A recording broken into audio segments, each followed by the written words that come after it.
Bismillahirrahmanirrahim. Alhamdulillah wassalatu wassalamu ala Rasulillah wa ala alihi wa ashabihi wa mawalah. Ashhadu an la ilaha illallah wahdahu la syarika lah wa ashhadu anna Muhammadan abduhu wa rasuluhu la nabiyya ba'dah. Allahumma salli wa sallim ala Muhammad wa ala alihi wa ashabihi wa mawalah.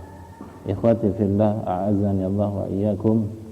Yasuruna fi hadha al-yawm al-liqa' al-ilmi. Kita berbahagia di hari ini kita dipertemukan dalam pertemuan ilmu. Tayyib. Kalamuna fi hadha al-yawm an al-mas'alati ats-tsalitsah min al-masail al-arba'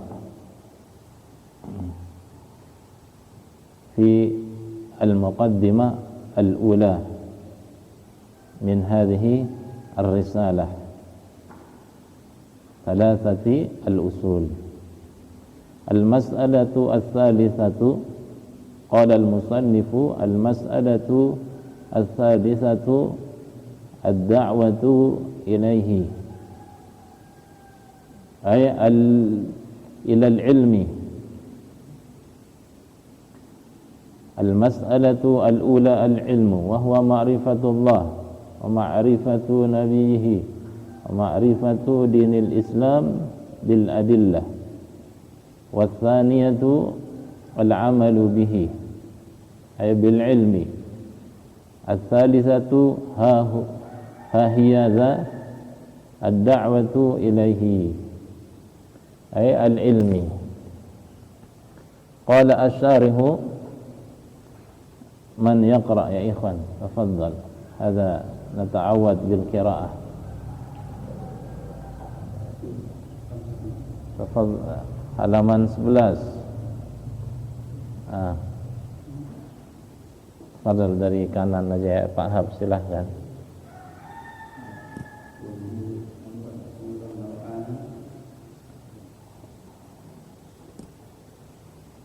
Halaman 11. Ya. Ya, karena pembahasannya kemarin sudah sampai masalah kedua, sekarang masalah ketiga. Waalaikumsalam warahmatullahi wabarakatuh.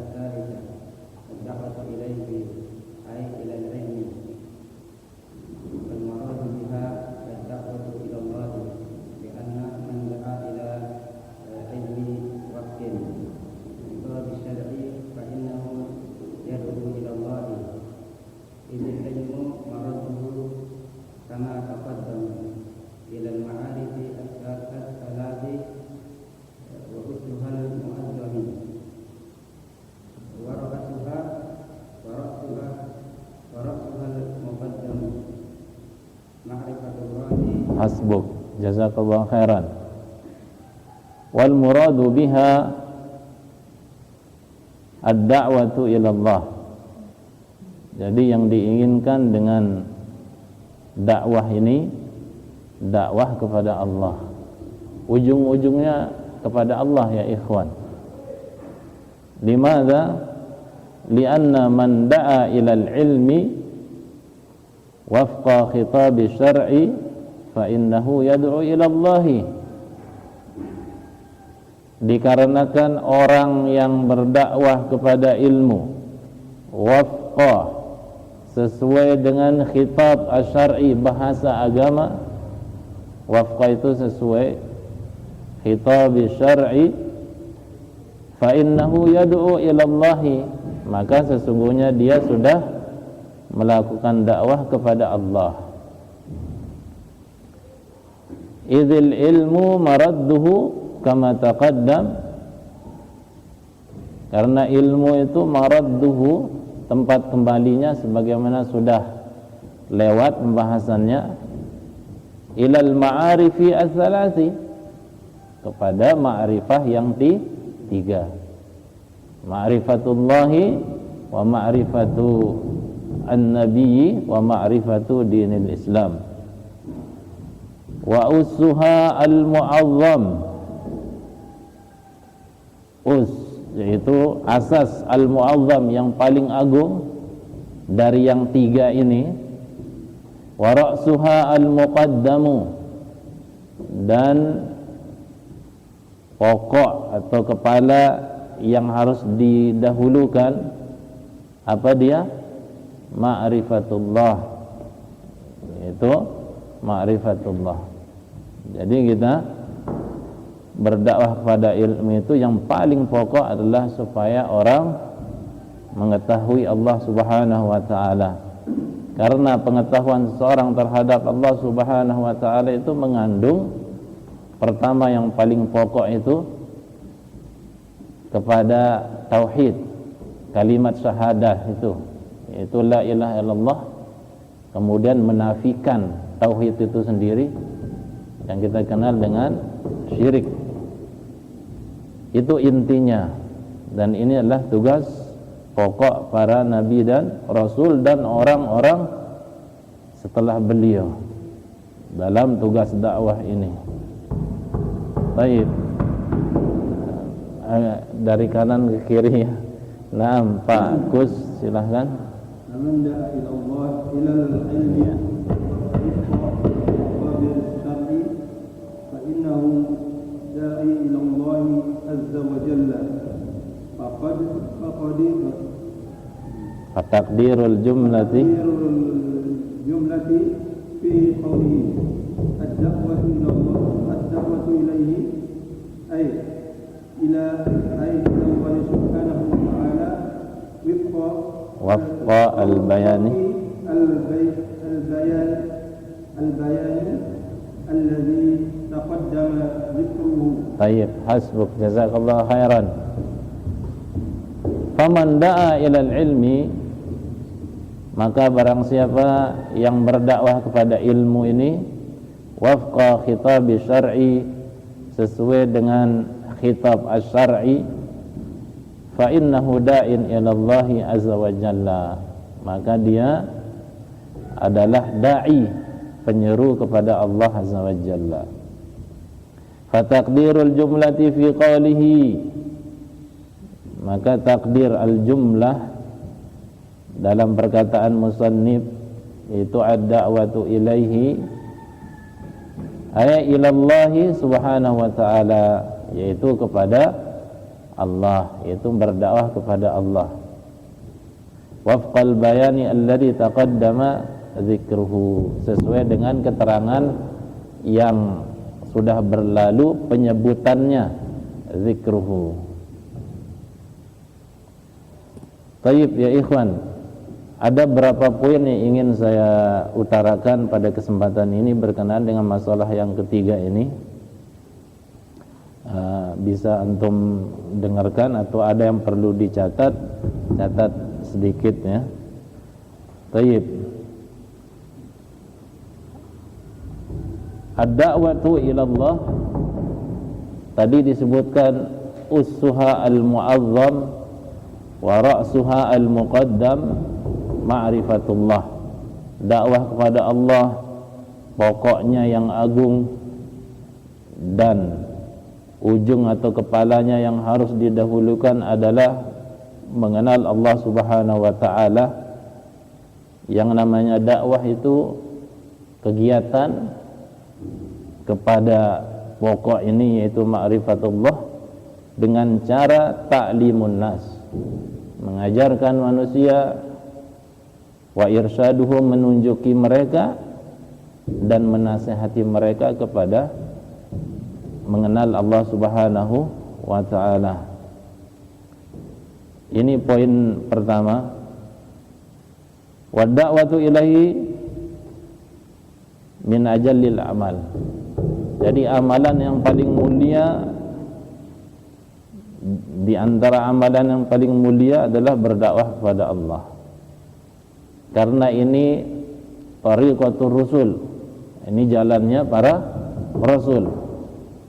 Allah Subhanahu wa ta'ala berfirman dalam surat Yusuf, "Qul hadhihi sabili ad'u ilallahi ala basiratin ana wa man ittaba'ani wa subhanallahi wa ma ana minal musyrikin. Kalau kita perhatikan ayat ini luar biasa sekali. Allah perintahkan nabinya Muhammad, qul, katakan ya Muhammad, katakan kepada as-saqalain, yaitu jin dan manusia, ucapan ini. Apa dia? Hadhihi sabili, ini jalanku. Ad'u ilallah, jalanku bagaimana? Mengajak, menyeru kepada Allah. Ala basiratin, tetapi di atas basirah, di atas ilmu. Dan juga ini jalan orang-orang setelah diriku. Ana wa manit taba'ani, tapi orang setelah diriku ini siapa? Yang mengikutiku. Berdakwah harus berdasarkan ilmu. Wa subhanallah wa ma ana minal musyrikin. Maha suci Allah, aku tidaklah termasuk orang-orang yang berbuat syirik. Jelas ada isyarat ataupun sinyalemen di sini. Jadi kepada Allah, mengenal Allah dengan mentauhidkan Allah, dan kebalikannya tidak berbuat syirik. Jelas ya? Makanya ada sebagian orang dari umat ini yang tidak menjalankan tugas para rasul ini, sama halnya dia tidak menjalankan sesuai dengan perintah rasul, dan dia tidak termasuk orang yang mengikuti rasul dari sisi ini. Makanya ini Ibnu Katsir mengatakan, yaqulu ta'ala li rasulihi ila tsaqalain al-insi wal jin. Kita perhatikan, Allah berfirman kepada Rasulnya sallallahu alaihi wasallam, Rasul diutus kepada manusia dan jin. Amiran lahu, Allah memerintahkan Rasul ini an yukhbiran nas anna hadhihi sabiluhu, mengabarkan kepada manusia bahwa ini adalah jalannya beliau, yaitu Muhammad. Ayat tariqatuhu wa maslakuhu wa sunnatuhu, jalannya dan titiannya dan sunnahnya. Wa hiya ad-da'watu ila syahadati an la ilaha illallah, yaitu berdakwah kepada syahadat la ilaha illallah wahdahu la syarikalah. Nah, dan tidak ada sekutu bagi Allah. Yad'u ilallah biha ala basiratin min zalika wa yaqinin wa burhanin. Berdakwah kepada Allah ini berdasarkan basirah, ilmu, yakin, dan sesuai dengan dalil, burhan. Huwa wa kullun man ittaba'ahu, Nabi sendiri dan setiap orang mengikuti beliau. Yad'u ila ma da'a ilahi Rasulullah sallallahu alaihi wasallam ala basir, mengajak kepada apa yang diajak oleh Rasulullah di atas basirah dan keyakinan dan burhan, atas dalil aqliyin wa syar'in, baik secara akal maupun dalil syar'i. Jelas ya ikhwan? Jadi ini kepentingan dakwah ini tidak main-main. Ini diemban oleh para nabi dan rasul. Yang paling pokok dari dakwah ini adalah syahadat la ilaha illallah, dan menyampingkan, meniadakan kesyirikan, lawan dari tauhid. Disebutkan di sini para ikhwah sekalian, poin berikutnya, yaitu perkataan yang paling bagus adalah perkataan para dai. Allah sendiri menyatakan nih, wa man ahsanu qalan mimman da'a ila Allah wa amila salihan wa qala innani minal muslimin. Siapa lagi yang perkataannya paling bagus dari orang yang menyeru kepada Allah dan dia beramal soleh dan dia mengatakan aku termasuk orang-orang muslim. Masya Allah.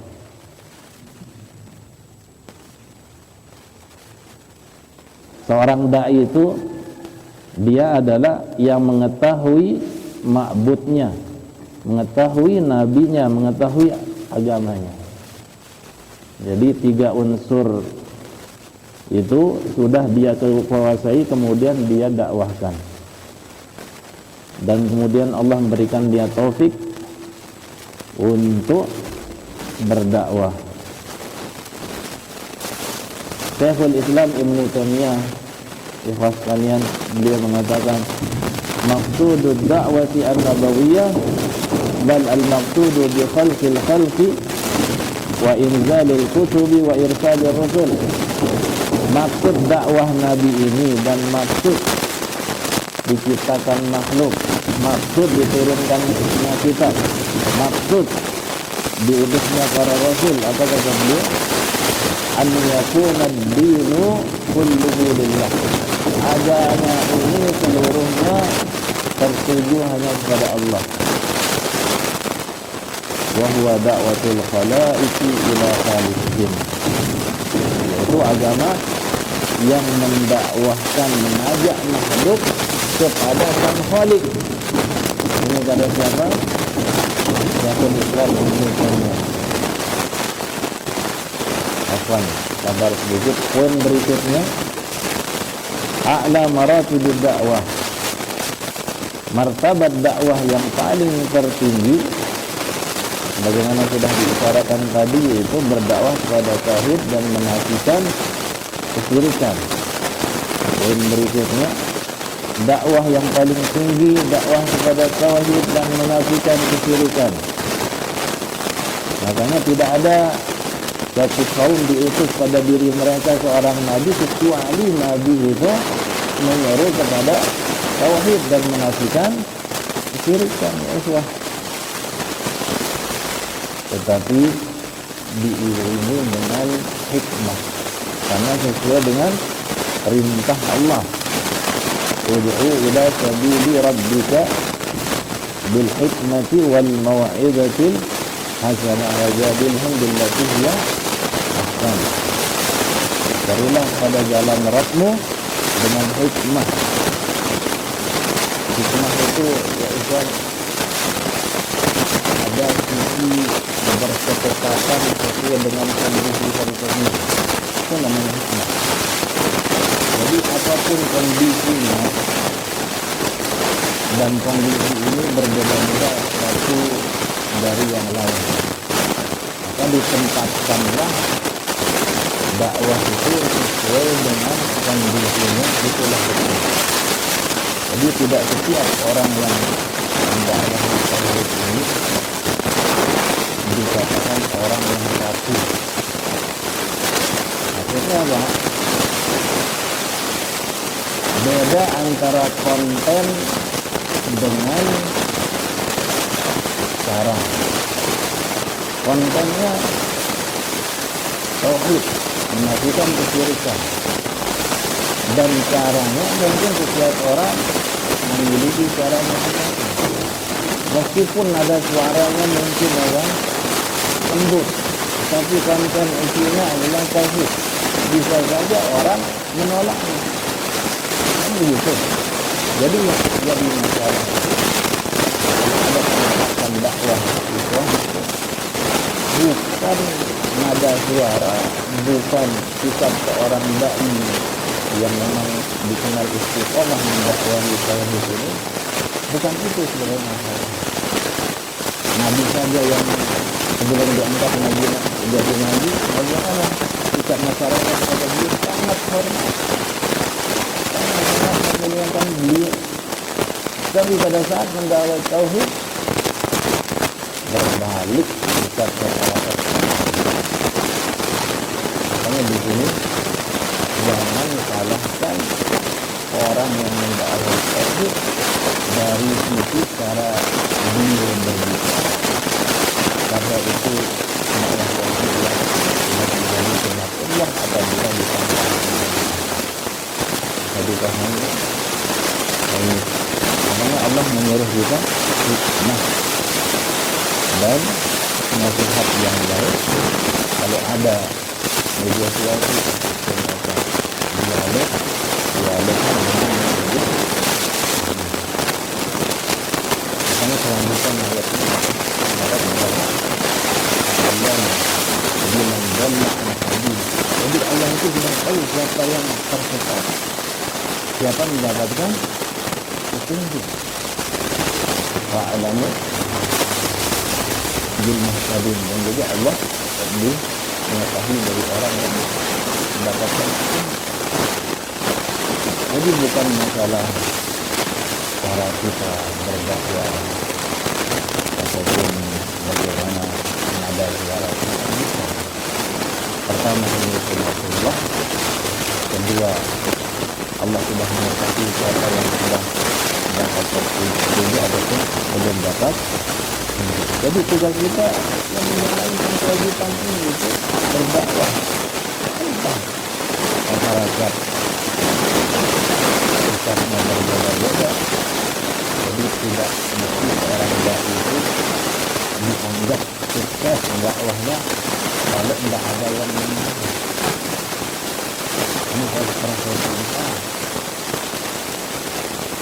Nabi saja kelas Nabi di akhirat itu didapatkan mengikutnya satu orang, dua orang, malah tidak ada kan. Kalau kita poin yang berikutnya oleh karena itu, yaitu jalan Nabi ini, dakwah ini kemudian diikuti oleh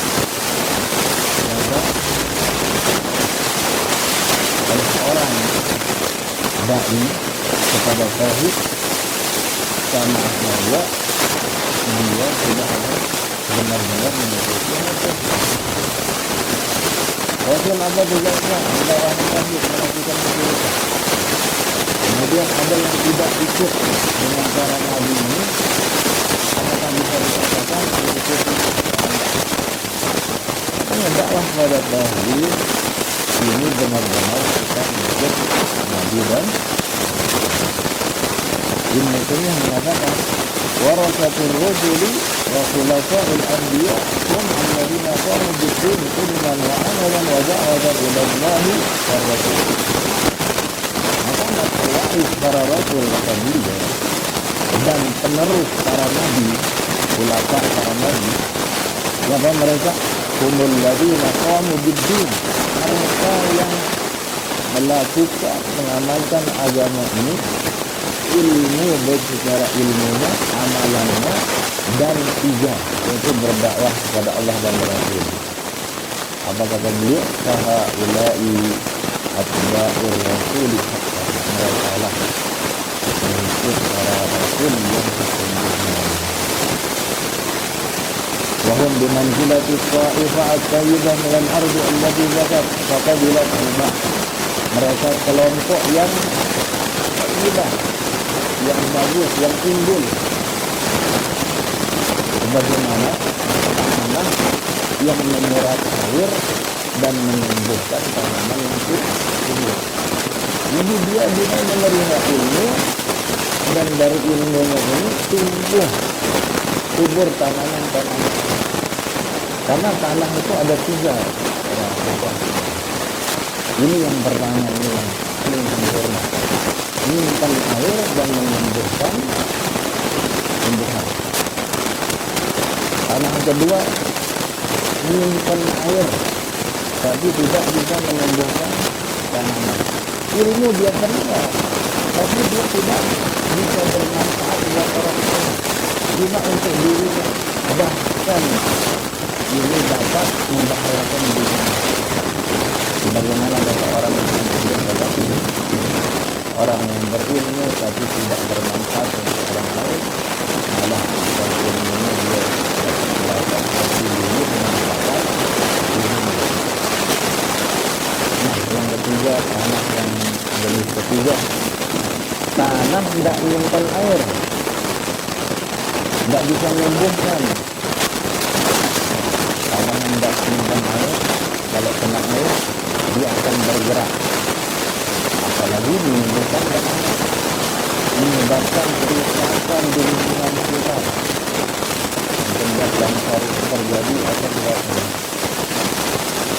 Karena tanah itu tidak menyimpan air, tidak makan air, akhirnya dia tergerus.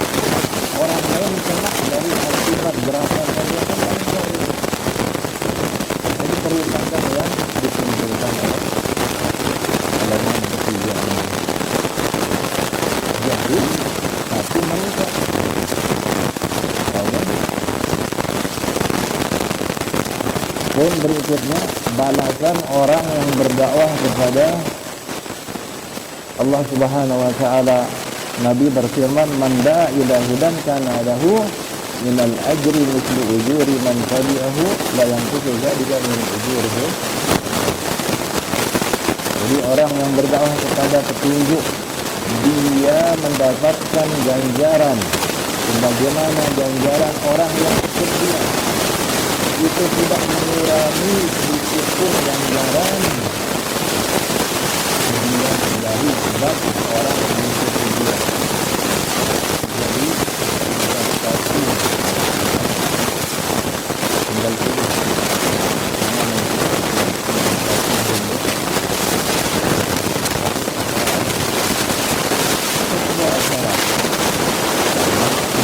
adalah ladang beramal, syarat ladang amalnya.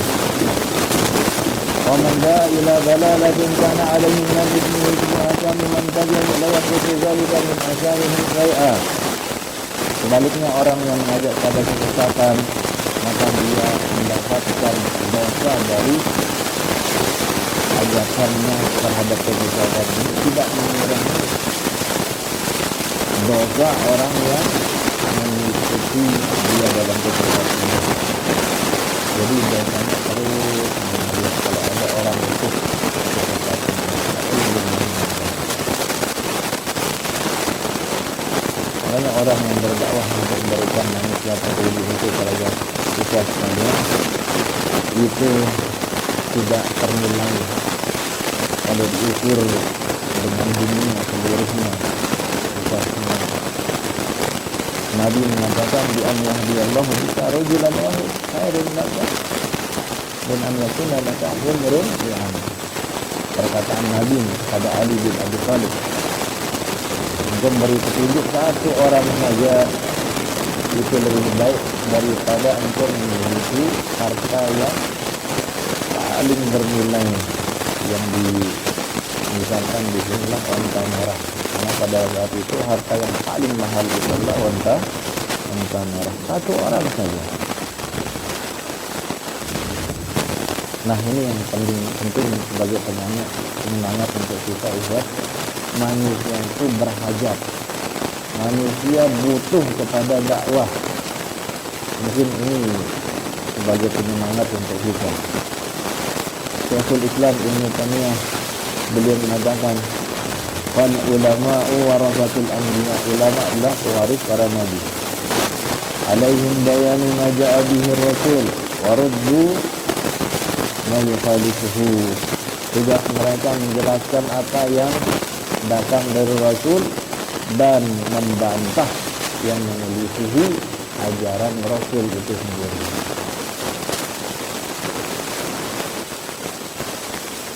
Melebihi hajat masyarakat terhadap makan dan minum.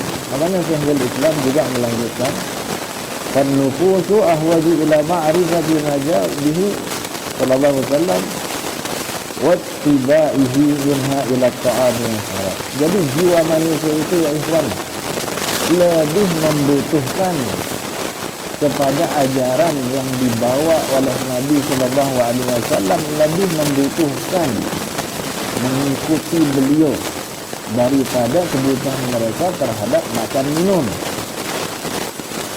Kenapa? Kata Syekhul Islam, "Fa inna hadza idza fata hasal al-maut fi dunya." Kalau makan dan minum tidak didapatkan, ini akibat buruknya cuma didapatkan di dunia saja. Wa zaka idza fata hasal al-abad. Seperti ajaran Nabi, mengikuti Nabi kalau tidak didapatkan menyebabkan azab di akhirat. Mana yang kita butuhkan sekarang? Selamat di akhirat, ataukah selamat di dunia tetapi tidak selamat di akhirat? Tentu saja kita memilih keselamatan di akhirat dengan terhindar dari azab. Wajah ikhwan. Oleh karena itu ancaman orang yang meninggalkan dakwah ini apabila ia mengetahui besar sekali. Allah berfirman, innal ladzina yaktumuna ma anzala minal bayyinat wal huda min ba'di ma bayyanahu lin-nas fil kitab ulaika yal'anuhumullah wa yal'anuhumul la'in. Orang-orang yang menyembunyikan apa yang diturunkan, yang kami turunkan kata Allah berupa keterangan dan petunjuk setelah kita jelaskan kepada manusia dari kitab, mereka dilaknat oleh Allah dan dilaknat oleh manusia yang lain. Apa artinya laknat Tuhan? Dijauhkan dari rahmat. Sedangkan kita ini butuh rahmat Allah, dari sayang Allah. Tak bisa kita lepas dari kasih sayang Allah. Kalau melakukan laknat dari Allah, laknat dari manusia, apa lagi?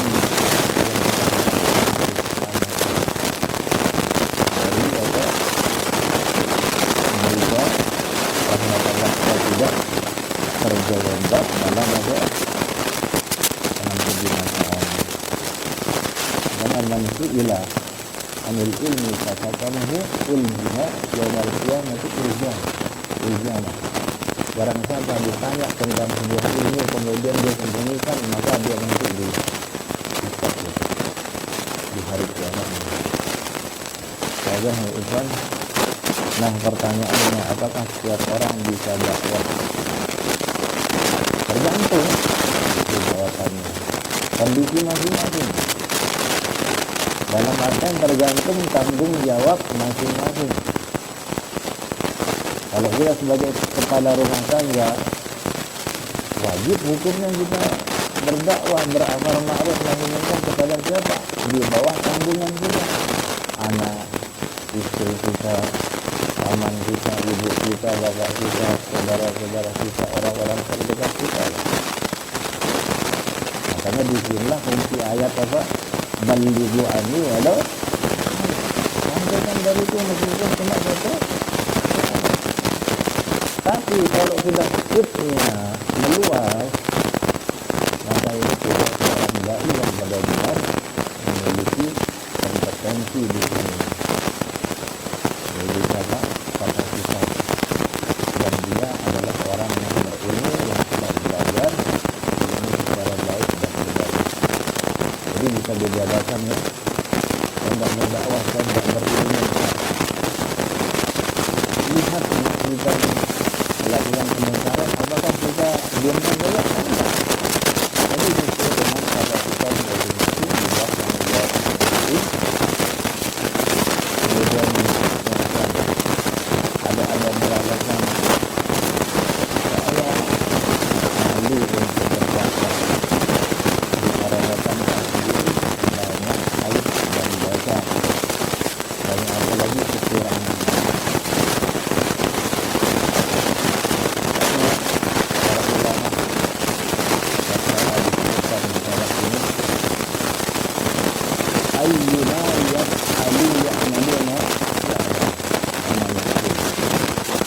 Di antara kita yang senantiasa mengerjakan apa yang dia ingini, apa yang dia lakukan. Tidak ada orang lain. Kita mengetahui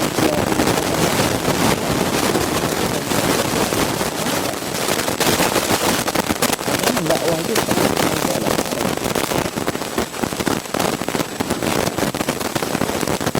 Dan orang pada saatnya tidak lepas dari kesalahan dan dosa. Kalau kesalahan dan dosa ini tidak bisa lepas, dan orang tidak mau melakukan dakwah dengan alasan ini karena banyak dosa dan salah, kita tidak akan mau bumi ini mungkin tidak akan ada, karena tidak ada yang mau amar ma'ruf. Umat ini tidak akan bisa dengan umat terbaik. Mereka menolak dan mereka maksud tidak, tapi mereka tetap berdakwah. Bila Tuhan, karena kalau ditinggalkan dakwah ini mendapatkan dua aib. Pertama, dia mendapatkan dosa karena meninggalkan dakwah. Kedua, dia mendapatkan dosa kesalahan yang ia kerjakan secara tabiat lumrah. Jadi kalau kita berdakwah sesuaikan dengan kapasitas kita, di bawah tanggung jawab kita, dan jangan melepas tanggung jawab ini dari kewajiban berdakwah, dan besar ganjarannya itu. Man dalla ala khairin falahu mithlu ajri fa'ilihi. Barang siapa menunjukkan pada sesuatu yang baik, maka baginya seperti orang yang mengerjakannya. Dan harus semangat. Kita dikasih bagian saham karena kita sudah investasi berapa juta mungkin dari uang kita, setiap bulan dapat untung. Lalu bagaimana nanti investasi akhirat ini insya Allah kita dapatkan? Ini lebih beruntung lagi. Ini sedikit ya Afwan saya perpanjang sedikit masalah dakwah ini, karena kebanyakan kita merasa minder ya untuk menegur sesama kita. Padahal kalau kita lihat subhat-subhat yang dilancarkan oleh orang di sana ke masyarakat kita, dakwah salaf itu merasa menang sendiri, merasa paling maksum, paling mengikuti Nabi Sallallahu Alaihi Wasallam.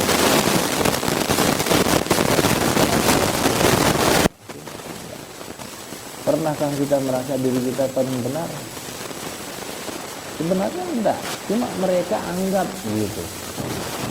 Karena yang namanya amal nahi mungkar itu kan menampakkan kebenaran. Kalau ada kemungkaran dibasmi, dibantah, seakan-akan merasa menang sendiri begitu. Setiap ini salah. Padahal orang yang paling lembut hatinya adalah orang yang memberikan nasihat untuk saudaranya, karena dia tidak menginginkan orang lain itu celaka begitu. Taubah ya ikhwan. Baik, lanjutkan siapa Pak Soleh? Wa da'watu ila Allah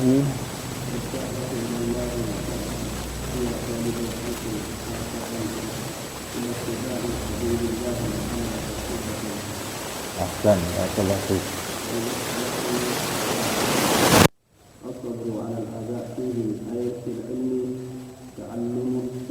تعلما وعملا والدعوة، والصبر شرعا صبر النفس على حكم الله. Naam, hasbuk, barakallahu fiik. Jadi kesimpulannya sebagaimana asy-syarih qala huna ya ikhwan, wad da'watu ila Allah syar'an hiya talabul khalqi kafatan. Dakwah kepada Allah secara syariat meminta makhluk secara menyeluruh ila tibai sabilillahi ala basiratin, mengikuti jalan Allah berdasarkan basirah, berdasarkan ilmu. Yang kita dakwahi makanya apa? Al-Qur'an, sunnah, Al-Qur'an, sunnah sesuai dengan pemahaman para salafus saleh. Ada pertanyaan? Naam. Nah, wal mas'alatu ar-rabi'atu as-sabru 'ala al-adza fihi ay fil ilmi, bersabar atas gangguan fihi fil ilmi, dalam ilmu. Ta'alluman, belajar ya. Wa amalan, mengamalkan ilmu. Wa da'watan, dan mendakwahkan ilmu. Wasabru syar'an, wasabru syar'an. Sabar itu secara syariat artinya habsun nafsi ala hukmillah, menahan jiwa ini terus berada di atas hukum Allah. Wabeh? Disebutkan enggak ini? Oh, disebutkan nanti. Jadi menahan jiwa ini tetap konsisten di atas hukum Allah. Nanti ada 3 bagiannya ya. Tafadhal Pak Mansur mungkin. Nah, Pak Rizman, tafadhal.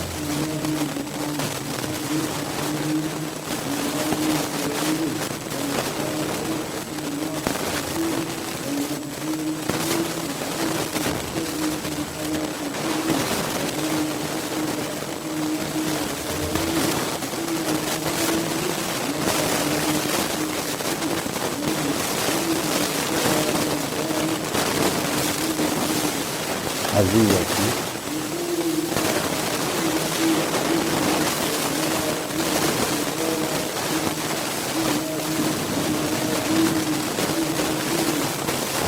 Barakallahu fiik.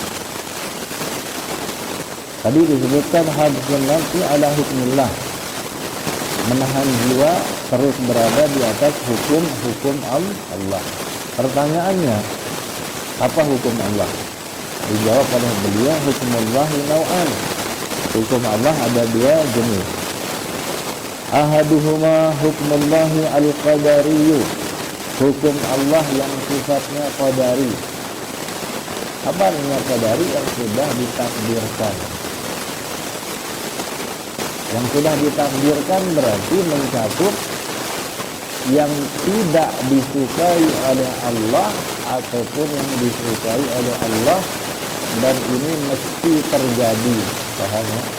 Kalau sudah ditakdirkan oleh Allah, jika enggak terjadi, ya enggak bisa, karena sudah takdir Allah. Jelas ya? Wal akharu hukmullahi asy-syar'i. Yang kedua, hukum Allah yang sifatnya syar'i. Syar'i maksudnya diperintahkan oleh Allah. Segala perintah Allah tentu saja Allah cintai, kan begitu. Dan ini terjadi enggak, alias dikerjakan tidak oleh mukallaf, orang dibebankan oleh Allah hukum syariat. Bisa ya, bisa tidak. Ini enggak mesti terjadi. Jelas, insyaallah akan disebutkan. Bisa dibedakan ya, mana al-qadari, mana al-syar'i. Wal madhkuru huna yata'allaqu bis-sabri 'ala al-adha fil ilmi. Yang disebutkan di sini yang berkaitan dengan kesabaran di atas gangguan dalam ilmu. Wa huwa min as-sabri 'ala hukmillahil qadari, yaitu bersabar atas hukum Allah yang sifatnya qadari. Jadi bersabar di atas ilmu itu bisa mencakup dua hukum Allah, yang qadari dan syar'i. Kenapa kalau al-qadari? Li'anna al-adha minhu la min al-hukmi asy-syar'i. Karena kalau ada gangguan minhu dari ilmu itu bukan la min al-hukmi syar'i. Karena bukan dari hukum syar'i. Dari sisi ini ya. Apa maksudnya? Jadi kalau sudah ditakdirkan gangguan, maka tidak bisa kita menghindar. Dalam segala bilang, dalam segala sisi, salah satu bidangnya adalah ilmu. Semua kita akan mengalami gangguan, entah ilmu, entah selain ilmu, karena sudah ditakdirkan. Waduh, ini kalau dari sisi al-qadari, bukan dari sisi asy-syar'i. Faminal qadari al-jari, dan maka dari qadar yang berjalan, al-jari takdir yang berjalan, wuqu'ul aziyati liman istaghala bimahadillahi wa maradihi wa minha al-ilmu. Yaitu wuqu'ul aziyah, terjadinya gangguan, liman terhadap istaghala, orang yang sibuk bimahadillah, mencapai kecintaan ataupun usaha mendapatkan kecintaan Allah, wa maradihi, usaha untuk mencapai ridhonya Allah. Wa minha al-ilmu. Ayo, kita dicintai Allah pakai cara apa? Berilmu. Ridhonya Allah ilmu. Wadah insan. Tafadhal Pak Syekh.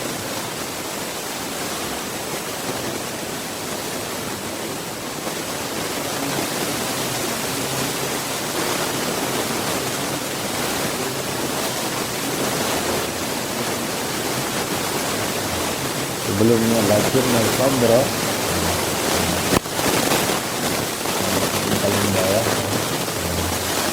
tadi lakin nasabra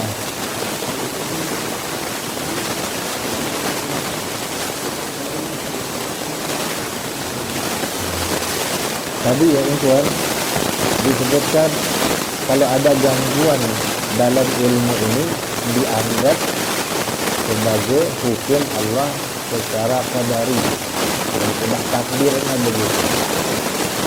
Jelas? Dia juga kesabaran ini di atas ilmu ini ada juga katakan dari sisi syar'i gitu. Karena beliau mengatakan lakin as-sabra ala hukmillah syar'i mawjudun aidan. Tetapi kesabaran di atas hukum Allah secara syar'i itu ada juga. Bi'tibari kaunil ilmi ma'muran bihi. Dari sisi ilmu itu diperintahkan. Tadi saya bilang tidak ada perintah kecuali dicintai oleh Allah.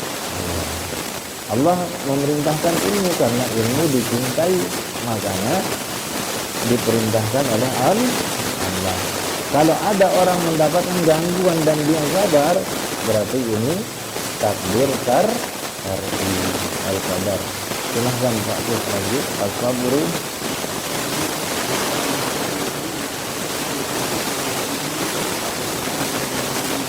Dan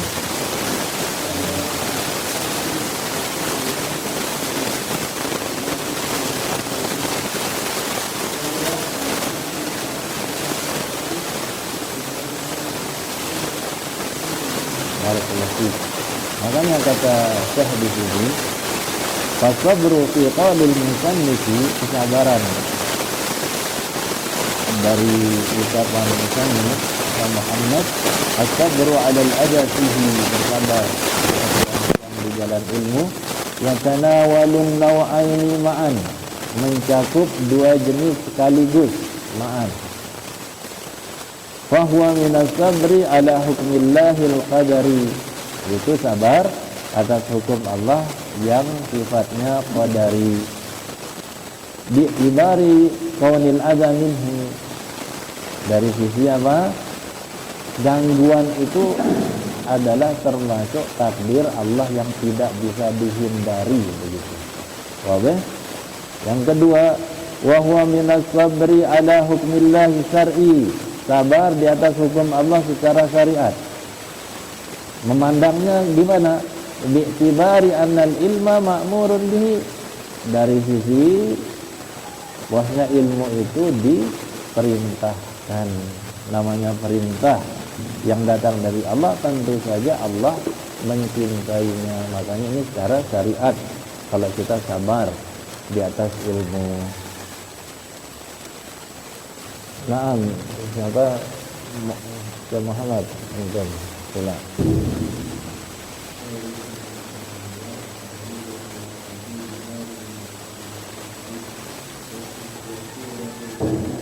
Ya.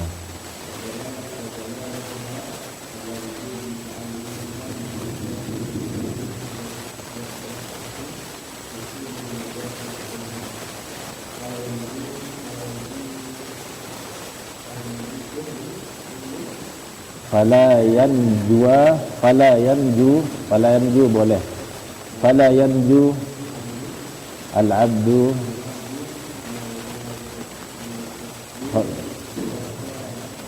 fasarati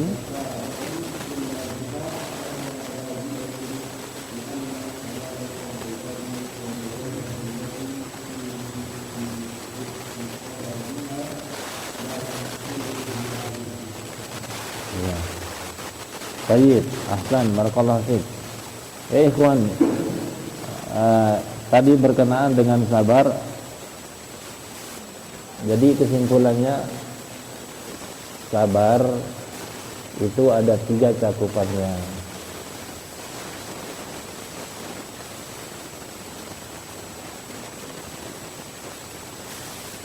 Ada berapa, Ikhwan? Ada 3. Disebutkan sabar di atas ketaatan kepada Allah. untuk mencatat sabar di atas ketaatan kepada Allah. Kedua, sabar menjauhi maksiat kepada Allah. Yang ketiga, sabar menghadapi takdir Allah. Nah, itu yang kita bicarakan barusan. Sabar dari takdir-takdir Allah, baik yang sifatnya bagus ataupun yang sifatnya buruk. Dan ini termasuk rukun iman. Rukun iman kan? Karena kebaikan dan keburukan itulah cobaan. Wa nabluukum bisyarri wal khair, kata Allah. Kami coba kalian dengan sebuah kebaikan dan juga sebuah keburukan. Karena dunia ini adalah darul bala, al-ibtila. Dunia inilah tempatnya cobaan. Apakah orang kaya itu tidak dicoba dengan hartanya? Tidak dicoba. Terlebih lagi orang yang tidak punya. Jadi semua kita diuji oleh Allah Subhanahu wa taala. Tapi yang terbaik, Allah melihat yang paling bagus amalannya.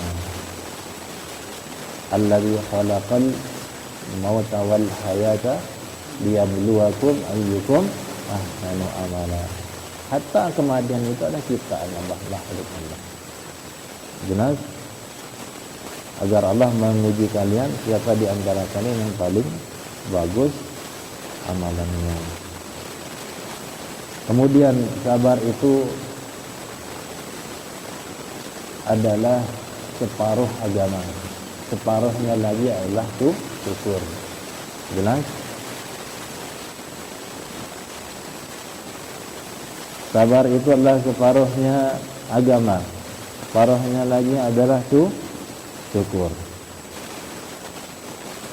Kesabaran itu menjadikan seseorang imam. Masya Allah, namanya imam itu orang yang terdepan, orang yang unggul. Waja'alna minhum a'immatan.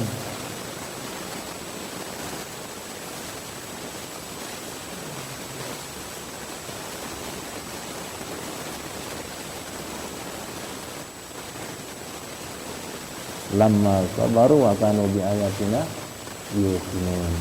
Dalam surat As-Sajdah itu. Ringkas saja ya ikhwan.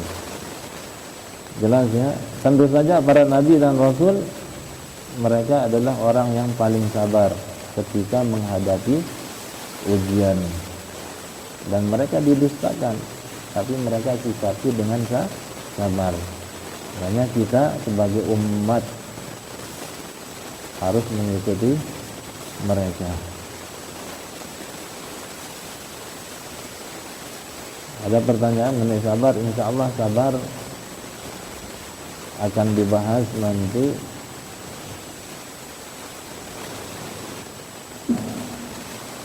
atau cukup dulu ya.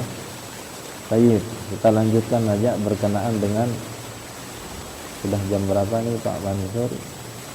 Baik, cukup dulu.